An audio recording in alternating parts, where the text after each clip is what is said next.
I'm gonna talk about the things leading up to the hospital because I realized I didn't do that because I basically just wrote all my trauma that happened in a book and then tried to store it away from my memory, and because I did it so many times I forgot I didn't actually say it. So it was 2021.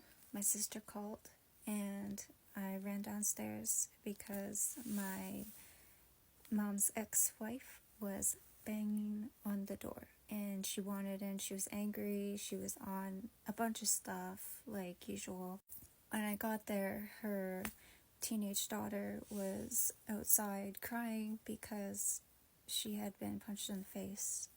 So everyone was scared for her safety. So my sister opened the door to bring her in, away from her mom who had just punched her in the face. So then she locked the door and my mom's ex kept trying to get in. She threatened to call over all her drug friends to come and find a way in, and she was banging, trying to break down the door and break in the glass, and it was quite terrifying, especially since I was recovering from food poisoning from shrimp I had, so I was severely dehydrated and I just wasn't feeling well at all.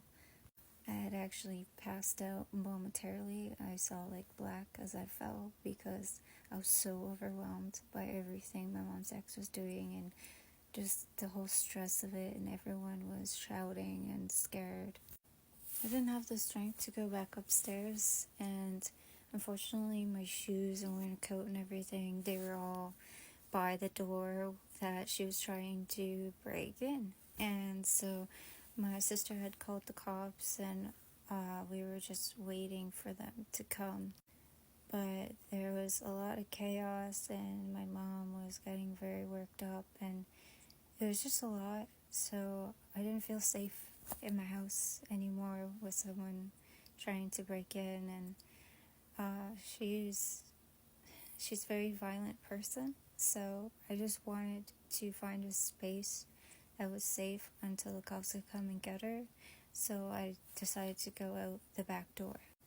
My mom tried to block the door from me getting out, even though I didn't feel safe in there. She tried to stop me, and I did get out though, and I hid in a neighbor's yard. My mom had called, I guess, the ambulance or something when I went to leave, and when they found me, I was in the neighbor's yard because I was hiding there. I was really scared and I just didn't feel safe. And because I was there without shoes or a coat, they marked it as bizarre behavior. That is the term they used. And I mean, there was a reason, as I said before, but when I had actually gotten to the first hospital, they just weren't interested in hearing it at all. I was just not listened to. They didn't call my family, and I didn't even know that my family was actually calling apparently every 30 minutes to check up on me, and they told the hospital to tell them when I had woken up, because I guess the hospital told them I was sleeping. I wasn't sleeping, not even once. I was awake. I had my eyes closed though because the brightness of the lights hurt my eyes so much, and every few minutes they kept shining a bright light in my eyes and it burned. It felt physical pain. It hurt so much. A couple times the monitors had went off, the heart monitors, and they didn't bother. They were just doing their own thing. It was late at night. They did not give two shits. And of course I was dehydrated and heard the beepings, and I was just made me panic more. And they had the squeezing armband, and it felt like it was gonna take my arm off because it was squeezing so tightly. when the doctor did come, I was really upset because it turned out to be the same one who had almost let me die from not diagnosing me properly when I had gone to emerge before with pains. Before he had told me, it's just PMS pains. No, it was inflamed gallbladder. Luckily, the next time I went, I had a better doctor, and I'm okay now. But he was also the same doctor that almost let my sister die from another thing. It was just, so I was, of course, very stressed out seeing him and remembering that. And he was very dismissive, just like I remembered, but it was worse because of the situation.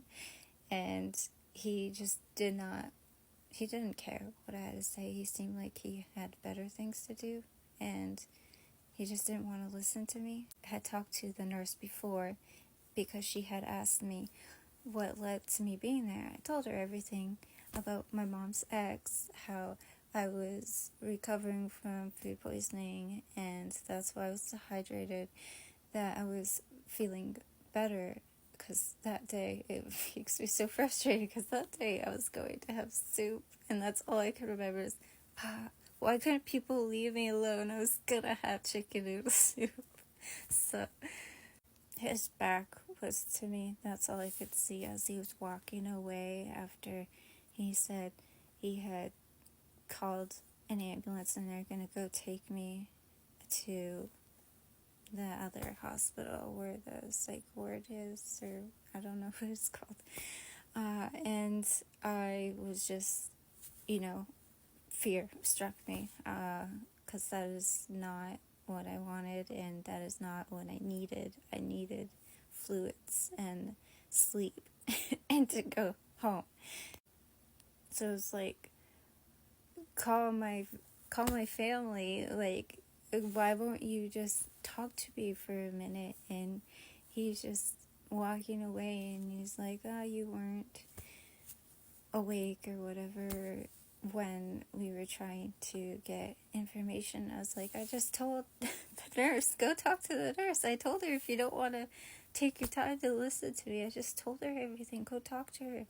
And he's like, I already called, and I don't want to call them back to cancel. And that was that. And I couldn't get to a phone because he had me strapped down, and I was like, it felt like claustrophobic, especially then. And I had asked him to take it off, and he said no, probably because he knew I was going to go call my family and tell them what was happening to me. Really wish I knew then what I knew now, and it's that he couldn't have done that, like, legally. He had to have my mom or somebody actually talk with him first, because he didn't inform anybody, and legally he was supposed to inform me of my rights, that I had a right to legal counsel and everything, and to tell me what was happening. But he didn't do any of that. He didn't inform me how many days, what it was even for. He didn't say why I was going there, any of that. And he didn't show me the form he was supposed to show me, which was also listing that I had the legal right to counsel and everything like that. I did tell him, as he was walking away, that if he was doing that, it's against my will. He's doing it involuntarily, and I do not agree to being sent like that without my permission. He didn't care. So then the ambulance came, and then they let me out of the straps, because then I couldn't run to the phone or anything or get help. My legs were so numb I couldn't get up by myself. So I'll do a second part, but that's from the whole fam sitch to the first hospital.